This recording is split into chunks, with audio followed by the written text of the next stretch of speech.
Hi everyone, so it's been a while since I've done a video. I'm off work at the moment due to having problems with my heart that I'm waiting to get sorted out.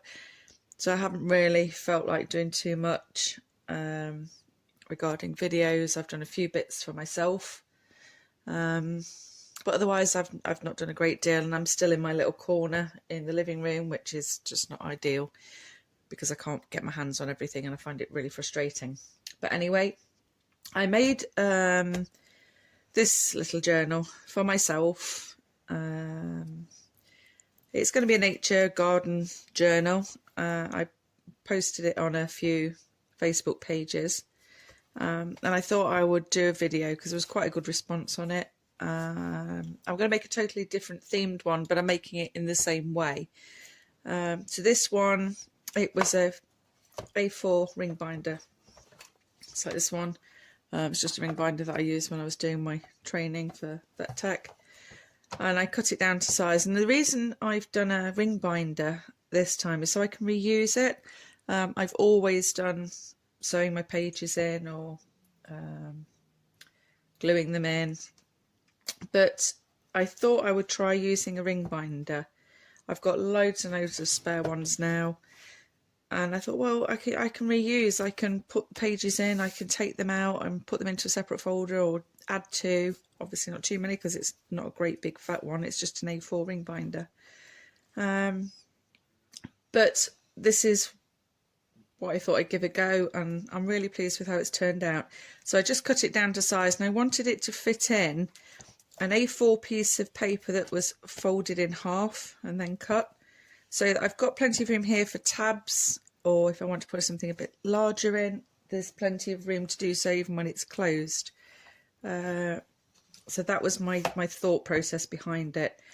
I didn't have a plan when I set out to do this. I just went with whatever came to me. And I did some gessoing on it. I stuck some papers on it that I had, did some stamping on it, put some textured paste on it. Some dried flowers that I've collected out of my garden. I thought I'd use those. That was just some coffee dyed tracing paper. It's rough, and that's what I was looking for. It was just, like I say, this one's just for my own use.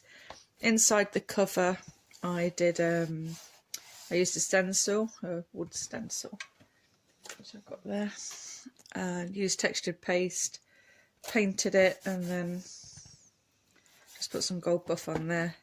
On the back I just got some old skeleton leaves, so I just stuck those in the back. That needs work, don't it, because as I was putting the glue on, it took the paint off. So it's a work in process, and it's just for me to use, just to put some bits and bobs in. Now I've just put different pieces of card in, which I will decorate up, and I've got some little folders in just to slot bits in. I'll put pockets and tucks and all sorts as I go along with it. But it was just a little folder that I did one morning, and I was just wanting to do something for myself. So then gave me the idea to maybe try some different ones. Same sort of style. I'm going to do an Enchanted Forest themed journal. I've got these papers that I've printed. This one I did on tracing paper, so it's kind of see-through. I think it looks absolutely beautiful, so I may use that on the cover. And I've just printed off a load of other bits which I will utilise throughout. I've got a stack of them over here. So the first video, I thought I'll just show you how I actually got the structure of the book together, and then I will do it in stages because I don't want it to be an uber long video, I don't think, excuse me. So like I say, A4 ring binder, and what I did, I didn't even work it out. I just held a piece of A4 folded up on there and thought, right, that'll do. Anyway, as it turns out, so you've got here, where you've got your, let me hold that up so you can see it. So you've got your folds here. So I measured from the outside edge there of that fold 7 inches, and I've done that along. Okay, so we're going to be 7 inches wide. And I did the same on this side from this edge. If I put my roll on it. So from that edge there, out 7 inches.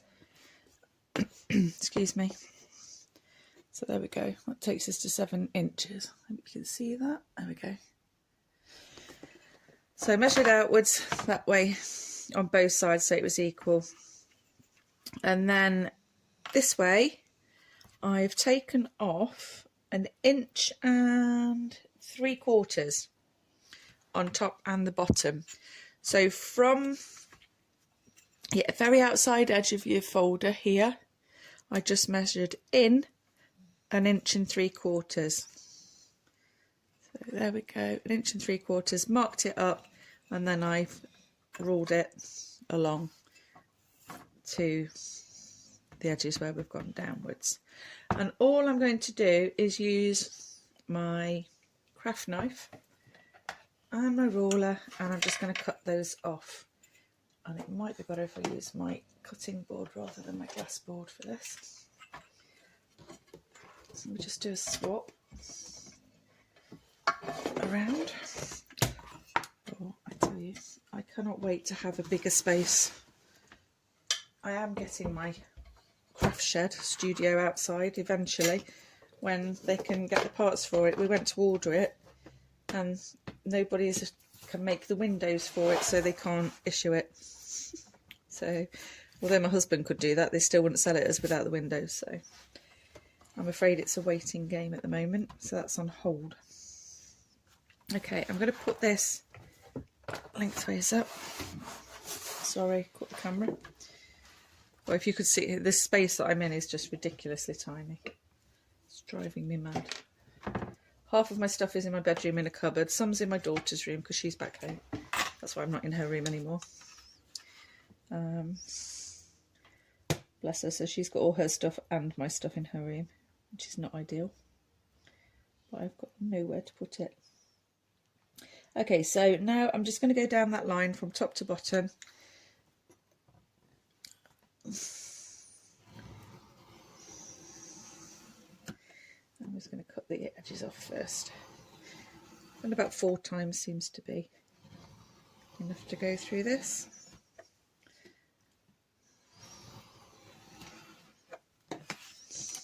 There we go. And I keep these pieces because they are useful if you're doing making your own book with pieces of card, and they're really good for the spines. Excuse me.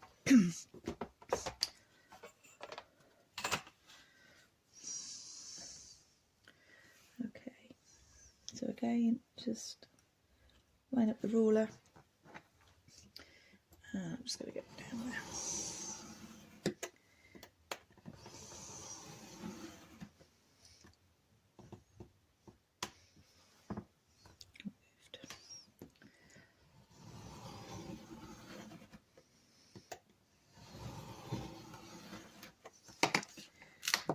So that one hasn't quite gone all the way through, it doesn't matter, just pop it off. Okay, and now I'm going to go and take the top and the bottom off. You'll have to do this in 2 because I don't have a ruler large enough. Sorry if my head's in shot.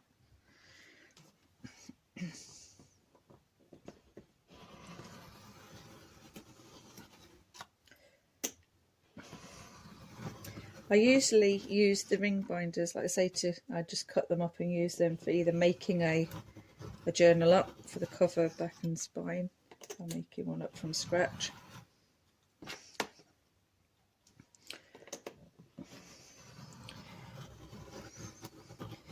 But I just thought I'd, for a change, try a ring binder. So I've sewing pages in. You could also do this with one of the deeper ones. You could do exactly the same if you wanted a thicker journal. Let's make sure it's lined up. There's absolutely no reason why you can't use one of the thicker ones.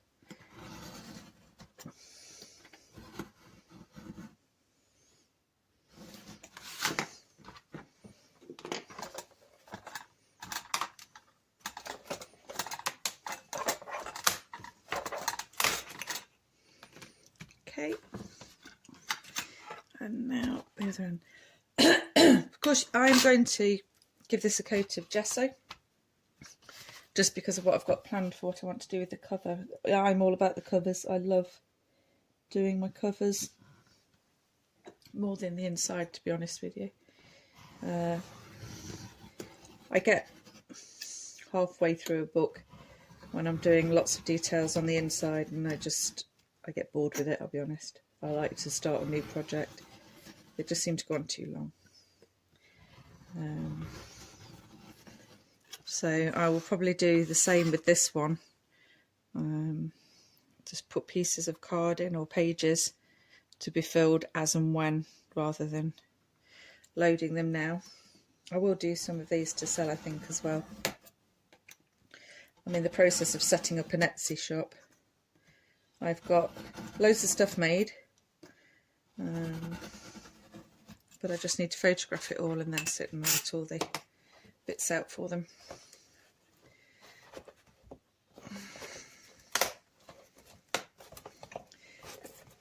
I'm not too worried about the edges being a bit rough because A, I like that look. I haven't actually gone through there, look.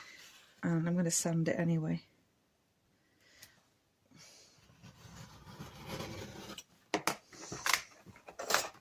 There we go. So they will just go to one side to be saved. And now we have our journal. So I just bought these, they're cheap little blocks of sanding blocks. I will just roughly now go over my edges. It takes those loose bits off.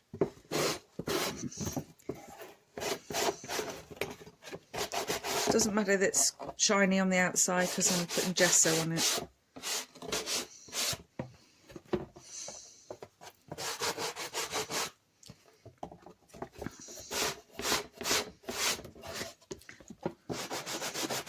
Just go all the way around the edges.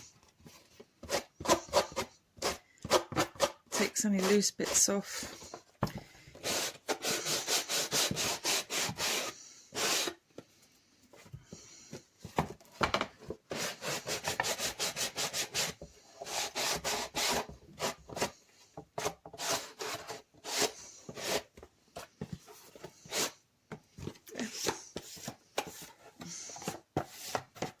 Give that a wipe over.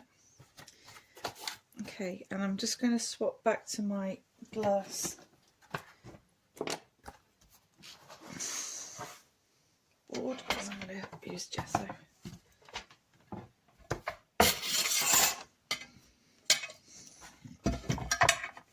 Okay, so last time I did the other book, I used white gesso. It was a purple journal folder with white spots on it, so it took several coats. If you wanted to, you could leave it this colour if you're just going to cover it with paper. You could decoupage on this, you could just stencil it, but I'm going to paint it because I'm going to use a textured paste and do a design on the front, as well as a picture maybe, and then add some other bits and pieces. Not sure. Again, I've got a rough idea of what I want to do, but I'm still just going with the flow. I'm sorry, you've got a really bad glare on there now. There we go. Okay, so all I'm going to do now is give it a coat of black gesso. That's the one that I use. Pebeo Studio Acrylics Black Gesso. And I'm sorry, you're going to get a glare for a minute. I'll see if I can do it without. There we go. I'm going to do the outside first. So just a nice thin coat of black gesso all over the cover. Over the little silver dots as well. Doesn't matter about rough edges. I want it to look rough. It'll end up looking rough anyway by the time I've done, and grungy.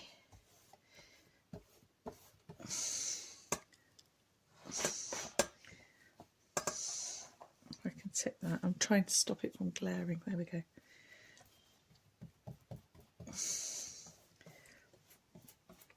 And this will give you a nice base to work from. So depending on the colour of your folder, obviously if it's a bright or dark coloured folder, if you're using white, you're going to take several coats.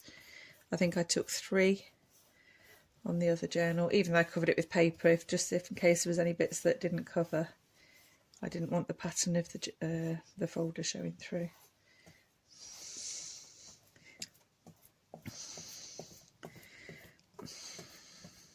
So I'm an impatient person, so I won't leave this to dry naturally. I will use my heat gun, and once this side's done, I'll just do exactly the same on the inside.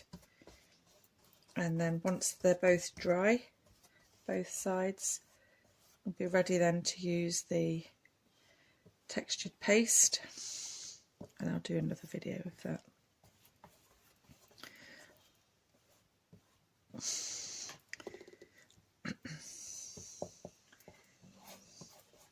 Just make sure your edges are done as well. Just cover it all. Because I'm probably going to, once the textured paste is on, I'm going to use, I'm not sure whether inks yet or acrylic paint to colour it.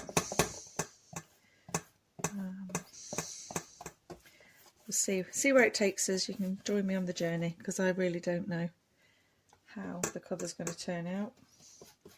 I haven't decided yet.